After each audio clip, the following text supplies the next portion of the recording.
Good morning.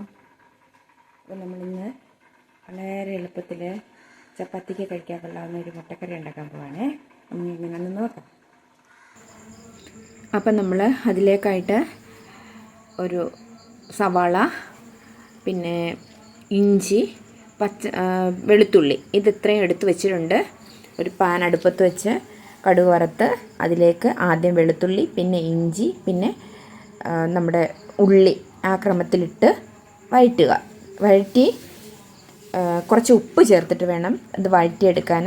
ഉപ്പ് ചേർക്കുന്നത് എന്തിനാണെന്ന് ചോദിച്ചു കഴിഞ്ഞാൽ പെട്ടെന്ന് മൊരിഞ്ഞ് കിട്ടുകയും ചെയ്യും, വേറൊരു സ്വാദുണ്ടാകുകയും ചെയ്യും. അതായത് ഉള്ളി വേവുമ്പോൾ ഉപ്പും കൂടെ ഉണ്ടെങ്കിൽ ഒരു സ്വാദുണ്ടാകുകയും ചെയ്യും.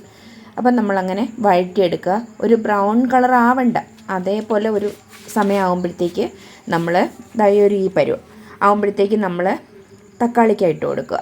തക്കാളിക്കായിട്ട് അത് നമ്മൾ നന്നായിട്ടൊന്ന് ഇളക്കി, നല്ല വൃത്തിയായിട്ടതൊന്ന് ഇളക്കി ഒന്ന് അടച്ചു വെക്കുക. എന്നിട്ട് സിമ്മിലിടുക.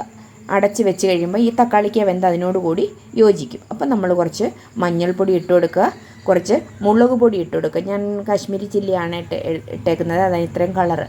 അപ്പം അത് രണ്ടും ചേർക്കുക. എന്നിട്ട് നമ്മൾ ചൂടുവെള്ളം വേണം ചേർക്കാൻ, കുറച്ച് ചൂടുവെള്ളം കൂടെ ചേർത്ത് കൊടുക്കുക. അപ്പോൾ നമ്മൾ ചൂടുവെള്ളം ചേർത്ത് കഴിയുമ്പം കുറച്ച് മുട്ട അതിലേക്ക് പറക്കിയിട്ടിട്ട് കുറച്ച് കുരുമുളക് പൊടിച്ചതും പിന്നെ കുറച്ച് കുരുമുളക് പൊടിച്ചതും കൂടെ ചേർത്ത് നന്നായിട്ടത് ഒന്ന് വറ്റിച്ചെടുക്കുക. കറിവേപ്പിലയും ചേർക്കുക. നന്നായിട്ട് അത് വറ്റിച്ചെടുത്ത് ഒന്ന് അടച്ചു വെച്ചാലും കുഴപ്പമില്ല, ഒന്ന് വറ്റിച്ചെടുക്കുക. നന്നായിട്ട് വറ്റിച്ചെടുത്ത് സ്റ്റൗ ഓഫ് ചെയ്യുക. ഓഫ് ചെയ്തതിന് ശേഷം നമ്മൾ കുറച്ച് പഞ്ചസാര ഇതിലേക്ക് ഇടുക. കുറച്ച് പഞ്ചസാര, ഒരു 1/4 സ്പൂൺ പഞ്ചസാര ഇതിലേക്ക് രുചി ക്രമീകരിക്കാൻ.